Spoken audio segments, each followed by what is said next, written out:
We all know those GLP-1 injections work wonders, but that price tag almost gave me a heart attack when my insurance denied coverage. I was staring at a choice between paying my mortgage or paying for weight loss. Talk about a rock in a hard place. Then I found Elevate Health compounded semaglutide at just $58 with payment plans that don't require a second mortgage. Same medication, same results, but a price that real folks can actually afford. Visit joinelevate.com today. That's JOINELEVATE.com. Your wallet will be as happy as your waistline. This medication is not FDA approved.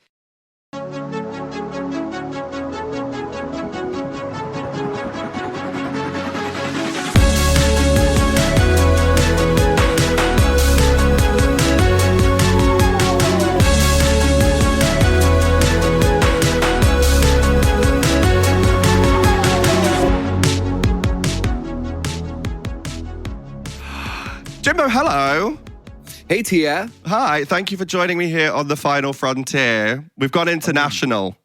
Oh, wow. I'm excited to be here. We're doing a Zoom call, like during COVID times, only now. It's like a flashback.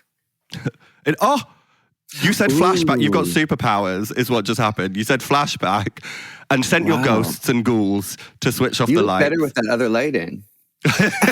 Brutal. It was actually just producer James falling over a plug. How have you been? I haven't seen you for probably like a year.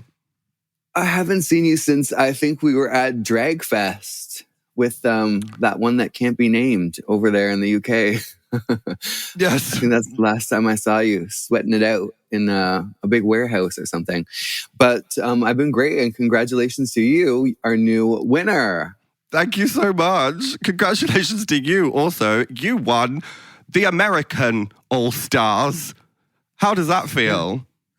Well, it's pretty much the best ever, really. It's as a fan of the show and being on seasons of the show and always kind of wanting to be on the All-Stars or be an All-Star. It was so exciting to go to America and be in Hollywood and to film the show. And then obviously winning is the best outcome possible. So that was amazing. That is wild, because I feel like a lot of the international girlies feel like you've like paved the way for like opportunities for international queens to be on the US All-Stars.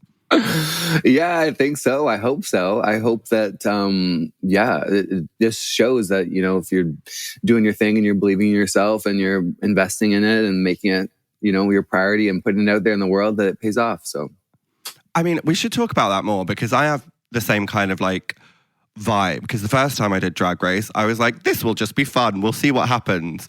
And then the second time I was like, maybe I should try. That might actually help. How did you like go into the different seasons? Like, what was your mentality for each one? Well, each one was kind of different. Going into Canada's Drag Race, I was an unknown queen. I was just, you know, on my little island here doing my thing. So I went in totally terrified. I didn't know any other drag queens. I had one other drag queen friend here in Victoria. And so, yeah, it was really overwhelming. I was a little baby drag queen. And so going back for All-Stars UK versus the World, I felt like I had a bit more of an idea what was going on. But I was still kind of working on my polish, working on my makeup. And then going back for All-Stars, I felt like I had really elevated, and I was really excited to show the world and my fans how much work I had put in while touring and everything to elevate myself. Honestly, same. And then I look back at my eyebrows at the finale and I'm like, well, there's always room for improvement, you know? I know. Drag is like this. I look back, it's like sometimes you look back 1 year, you look crazy, and then you look back 3 years and you're like, I look good there. I was like, what happened? So I don't know. For me, I discovered Face App. That was the difference. Your run on UK versus the World, I want to talk about that, because I think my favorite thing about watching you on Drag Race is like the authenticity of it all. Because like, I love the fact that you were absolutely fuming and like, I just love to watch it. I'm like, this person isn't being like, thank you so much for a wonderful opportunity, goodbye. You were like, I'm really upset. No, I was really in my feelings. And that's part of being a clown, is you're supposed to access your feelings and share your feelings, and you're supposed to do it without a filter. So that's kind of where that comes from. It's like, I feel like when I'm on the show and when I'm doing my thing, that I feel like I need to give my full energy into what I'm feeling and then put it out there. So, you know, it's a little spicy, a little crazy, but it's also so fun. I think it's, you know, fun when you get to see how someone truly feels. That's really hilarious sometimes. Have I accidentally been a clown the whole time? Because that is just how I exist and live my life. Yeah, it's actually easier that way. You call it clowning, I call it anxiety. So yeah, life. Same vibe.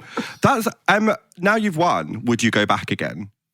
I'm sure everyone's asked you that question 83,000 times, but I love it. Drag Race is the perfect combination of all the things I love. I love working under deadlines. I love working with whatever I got around me and in front of me to make shit happen. I love rising to an occasion. You know, if someone's, you know, we're underdogs. And so my whole life, I've been really challenged on what I can do, what I can achieve, what my plans are. And so when when someone challenges me, it makes me go, okay, I'm going to show these fuckers that I can do this. And so I love drag because it's involving art and it's involving your own personal history and it's involving queer history and it's changing people's lives.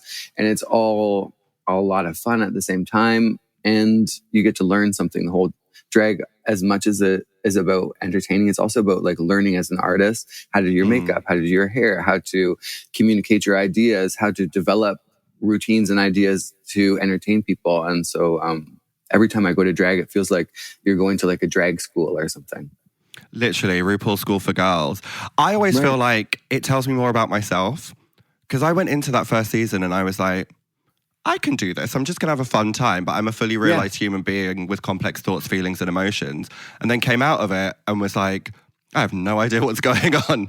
Everything feels like a panic attack. And then the second time I was like, no, I can do it. I know who I is now, which is nice. Everyone takes something different away from it. And that's why it's iconic. Yeah. No, it is amazing. And yeah, I love how much I've changed and grown, and I hope I get to do it again. And hopefully, fingers crossed, I would be able to change and grow even more. Maybe I could do the splits this time. Maybe a high kick. All Winners 2, that's the question. I can't wait for you to be on All Winners 2 and for me to be 15th reserve backup option. Simone's dropped out. Who do we call? Blue hydrangea. Yeah, fair play. This podcast is all about sort of like fandoms and what people are a fan of. And I feel like we've kind of established that we're both still genuine Drag Race fans, despite having been on and won the show. Do you have any like favorite franchises that you watch apart from your own? Well, I guess I tend to not even really watch my own. I've only watched them, each one I've only watched about one time as it was coming out, and then I never went back. So I guess of all the franchises, I like whatever is put on for me. I'm not that good at making TV happen for myself. So Brady, my partner, puts TV on for me, or if I'm on the road, the girls or someone on the tour bus will put on the show and we'll watch together. So I know that's a lame ass answer, but I'll watch whatever is in front of me and I'll be happy with it.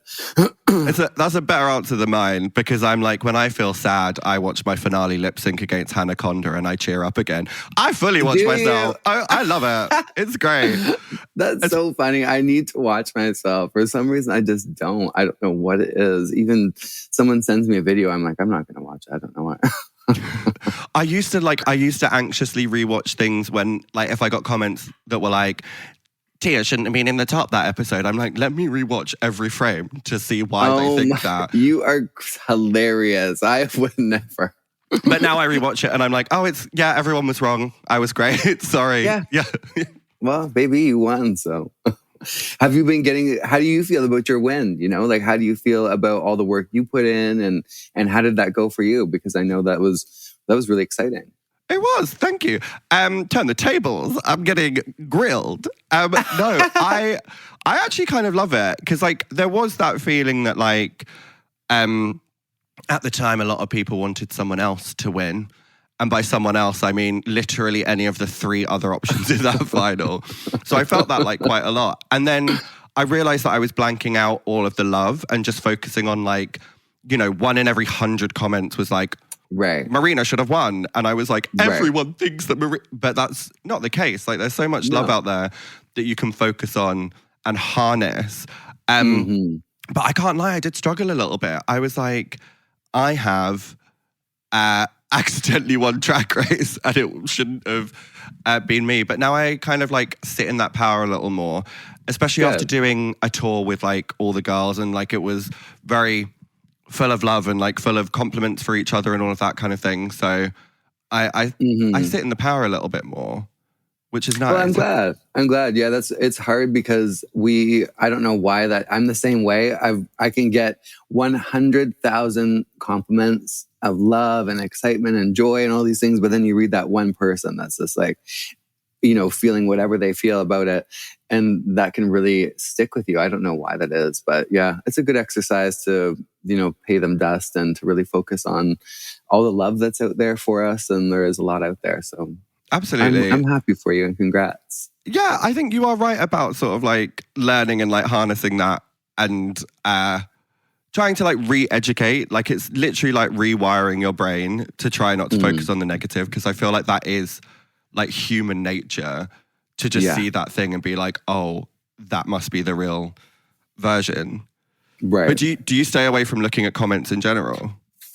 Yeah, I do. Work. Every now and again, I go when if I can, I'm on a flight or something, I'll go through and I'll try and say hi and pay attention. But I have so much anxiety around like posting and looking and all these things. I really try to put a less energy into it if I can, and just try to keep it fun and light like it used to be when you're a normal social media person. You don't think so much about, you know, what am I posting and is it the right time and does anyone care, and you know, all of that stuff that goes along with putting stuff out there online. So yeah, I think we got to be kind and easy to ourselves. So that's why I don't read the comments.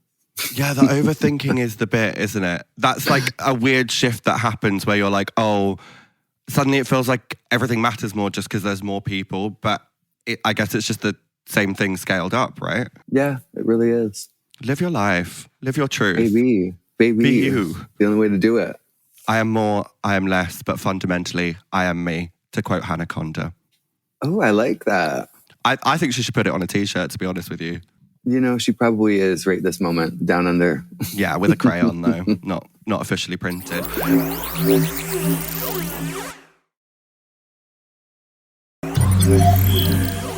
Let's move away from Drag Race. Have you got any other sort of like TV shows, films, franchises that you are obsessed with, that you love, that you watch and rewatch, or any particular genres? I think that was 8 questions in one. If I'm going to watch a movie at night, I always look for scary movies. I don't know why that is. I'm like, I see that for you. Love scary movies, horror movies, things where people are afraid. For some reason, as much as I love to laugh and as much as I love comedy, for some reason, when I go on Netflix, it's like, let's watch something scary. Let's watch something creepy. Let's watch something terrifying.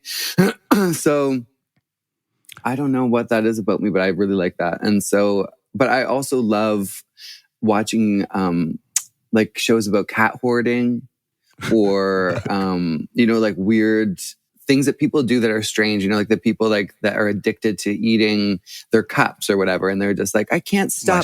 Every time I have my coffee, I just want to, and then they like chew the side of their cup and then swallow it. And it's just like so funny to me. Yeah.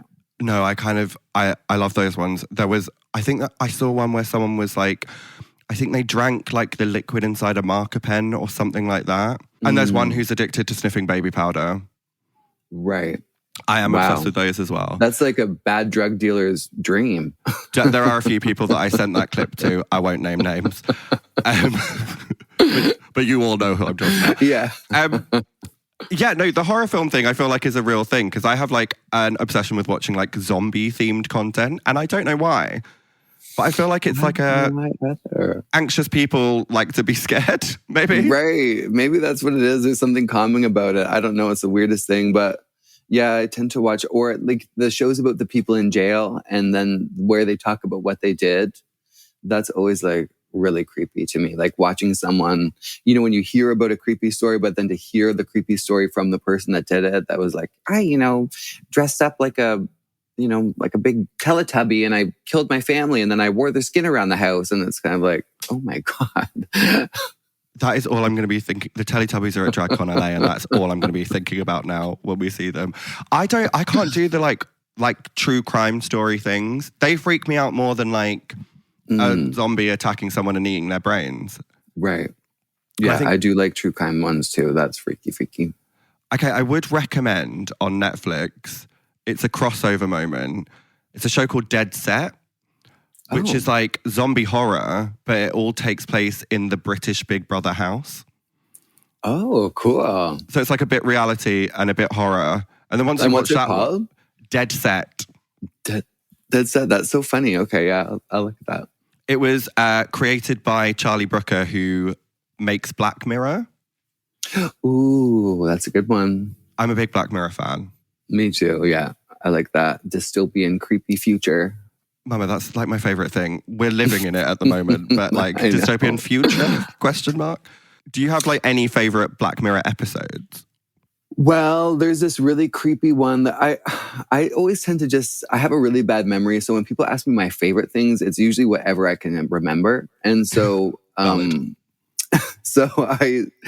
Black Mirror, I like this creepy one. It was like the mom was protecting the child from seeing anything scary. Yeah. And then the mom was like overprotecting the kid, and the kid couldn't see a barking dog. The kid couldn't see anything creepy. And then the kid uses the iPad to kill the mom, and the iPad blocks the kid from seeing its own actions as it murders their own mom for setting up these controls. The whole thing was so creepy and cool. And as someone that was heavily controlled, I kind of was a little bit satisfying.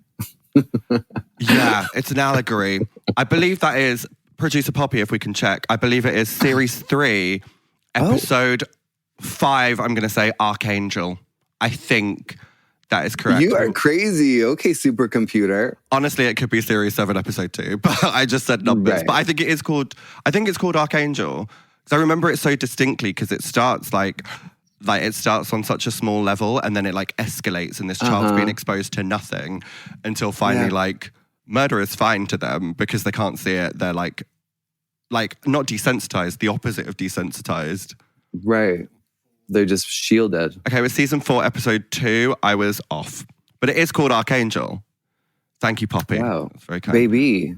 I do, honestly, I love a bit of Black Mirror. I love Black Mirror. I love any kind of like anything to do with technology and the way that it could potentially play out is curious and interesting to me because I'm not that technical. I'm not very good at technology and downloading and all those kinds of things. So yeah, technology is already kind of freaky to me. So it getting smarter than us and kind of controlling and or turning on us, it's always freaky. Do you know what? I'm going to now bring this up in every episode, but there is officially a 60% chance we're already living in a simulation. We are the Sims. Oh my God. It's I always statistically had that probable. feeling. Someone's controlling us externally, watching us live out our lives. And we're just little ants scurrying around. I mean, whether we're in a simulation or not, that's kind of true. The universe is very large. Well, I mean, I wouldn't mind it if it was a simulation, I guess. We don't know any better, so I'm like, whatever, pull the plug. This is all we know, so it doesn't make a difference, really. Yeah. How do you feel about aliens? I love aliens. I want them to come. I want the whole shebang. I want them to hover over the city. I want us to not know what's happening. I want the world to panic. I want everyone to all of a sudden start worshiping them. I want them to come down, take over our bodies. I want the whole shebang. Full body snatchers. Body snatching, but I want that one where it hangs above first for everyone to go like, they're on a different timeline. We want them to come down, get out of the ship, do their thing, hit the road. They're like, no, I'm going to park here and idle for however long I want and just loom terrifyingly. Like an Independence Day, look up to the sky. I think that's really creepy. Where for them to come and just not do anything, just to be up there and just say, we're going to do this on our own time. That's freaky. Yeah, that is kind of scary. Mm-hmm. I don't like the fact that like our technology doesn't work on them. Right. Like we have no defense mechanisms. Well, it's because we got our technology from them. Wait, is that like a real belief, or is this the narrative of the film we're making together right now? That is the real belief, that the human tools and technology were passed to us by visiting aliens. Wait, like at what point? Like, did we do fire? Or did we do computers? We did fire because that's naturally occurring. Okay. They did Stonehenge, where they stack the blocks in the circle. And that's the first modem, actually. That's the first internet. Somehow those blocks in a circle. It's like a big antenna. Mm-hmm. Any other wonders of the world that you suspect to be secret alien technology? This is I descended. think that the pyramids are actually a huge, giant paperweight on the Earth, which is the desk of an alien. A desk. So does that make you a flat earther? I guess it's a round desk, because I'm definitely not a flat earther. Okay, it's a big round desk, just like a beanbag scenario. Yeah. I actually met a flat earther that had no arms or legs because they suffered a horrible infection and they refused to seek medical treatment because of their belief system, and they lost all their arms and their legs. And it was very sad. They lost their limbs because the world is flat. Yeah, because their beliefs were so strong that they refused medical treatment, and they lost their arms and legs from this infection. That's very sad.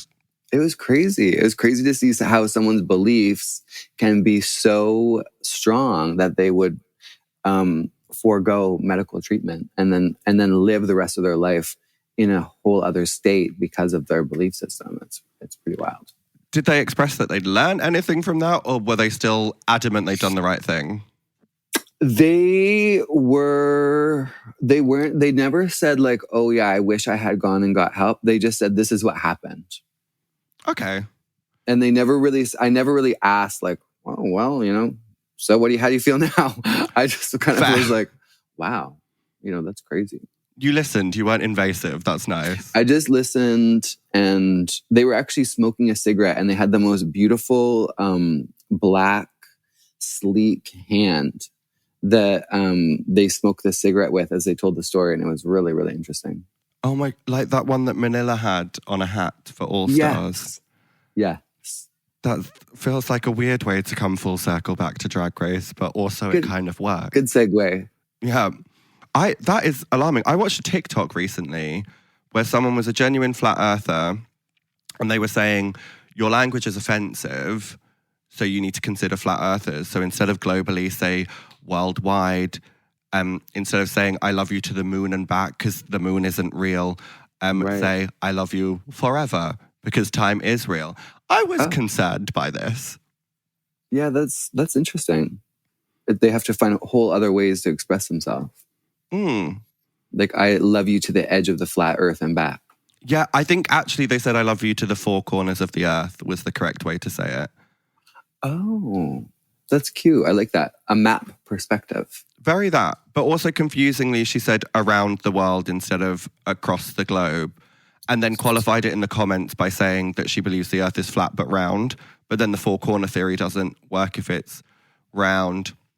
Wow, well, she didn't know that she was dealing with a mathematician, now did she? Because you fucking solved that little riddle. Mama, science, boots. Do you know what? We should get her on the podcast. Let's grill this flat earther. Yeah, see how she really feels. That is wild. How did we get onto flat earthing? Flat earthers? I think because you're actually a flat earther and you're trying to convert me. That's what has happened.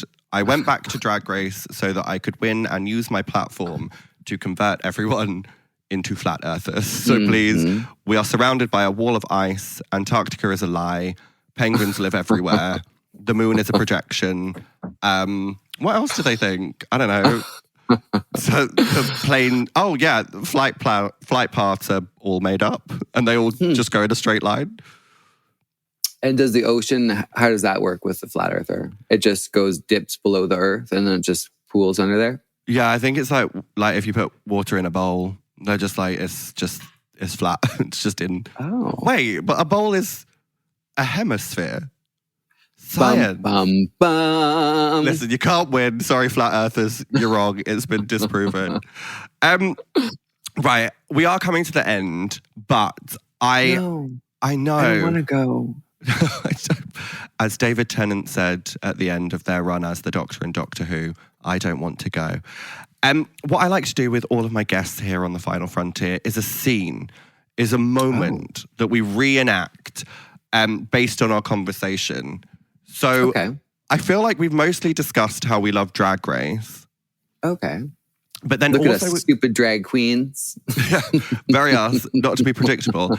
So whether or not we should do a scene, an iconic argument from Drag Race, or just read from the Wikipedia page about flat earthers. Ooh. I think maybe probably act out a Drag Race scene. Okay, great. I put on this hair. We've got a change for the acting scene because we are nothing if we are not method. So we brought Poppy in to read in Mariah Paris Balenciaga's lines. But Jimbo, would you rather be Shangela or Mimi I'm First? I guess this is more Mimi I'm First hair. Okay. I'm going to be playing the role of Shangela Laquifa Wadley. But I'm going to be doing it in a Northern British accent. Ooh. I'm just making an acting choice. Star of the Final Frontier, Poppy Pearson, will be playing the role of Mariah Paris Balenciaga. In what accent? I can try American. Okay, we're going to go American. And Jimbo, do you have an accent choice for Mimi I'm First? I think she talks like this. I'm Mimi I'm First. Yeah, I like it. Oh, we're getting the full look. We're getting the full Lee Bowery inspired lip look. See, this I see is giving more Club Kid than Mimi's original version. For anyone who is listening and not seeing the visuals at home, Jimbo has recreated Mimi's iconic look. Mimi, I'm first. I'm here. All right. Okay, we're sight reading, and I find this really difficult. So let's just go for it. Shangela. Okay, I'm in character. Last time on the runway, they asked her, are you going to always be camp? And you told them you could do glamour and you were high fashion. So do you feel that you delivered that today is the question, Mariah? No, but I don't think that was a challenge. Don't tiptoe around the answer. The thing is, you told them you have glamour. Do you think you can go deliver glamour? Because you just told us that what you do is camp. Camp? I was channeling Lee Bowery today. Yeah, girl, it was camp. No, it was Lee Bowery, girl. To students' class I was wearing, it was Lee Bowery. Those eyes were just glued onto that costume. That's not very good, actually. I think that's quite poor. Oh, the fishnets were ripped. That's what they were. Your fishnets were ripped. Oh, is it my turn? Yes. They were not ripped. I was on the runway, girl. Yep, those were ripped fishnets. They were ripped. That's just the truth. I keep it real. I'm Shangela. I know who you are. You don't need a name tag because I know who you are. I know it's not about me knowing who I am. It's the truth. Those fishnets were ripped. Done. But listen. Oh, wait. You didn't let me speak. Are you going to let me speak? No. You know anyone else who saw the fishnets? They were ripped. They were. Done. Who had the most creative idea on the entire night? Because they were 5,000 Judy Jester's hookers to be H. Wait a minute. Wait, hold up. So I look like a Judy Jetson hooker. So I'm a Judy Jetson hooker. Oh, it was a lot of the same. It was a lot of the same. And you're different. I was 1,000 times more creative than anybody here. I'm not going to come down the runway looking like you do. I'm going to be me. What is me and what is you? Look at you, grab a mirror. You can come down the runway and look like you've stepped off Rodeo Drive, like a goddamn supermodel. I'll never look like that. True, you will never be glamour. Is it over? Oh, no, there's one more line and then a full monologue for me. Thanks, Poppy. Boo. Boo. Just because you got a sugar daddy that pays for everything for you, TBH. Oh, I don't have a sugar daddy, sweetheart. Everything that I've had, I've worked for. And I've worked for to get, and I built myself. So I need you to know 100%, I don't have a sugar daddy. I've never had a sugar daddy. If I want a sugar daddy, yes, I could probably go out and get one because I am what? Sickening. You could never have a sugar daddy because you are not that kind of girl. Maybe everything I've had, I've worked for, and I've gotten myself. I have built myself from the ground up. She throws a beverage. And scene. That was powerful stuff. Wow. I feel like people are going to be moved by this performance. But that's all from us, Jimbo. Thank you so much for joining me today.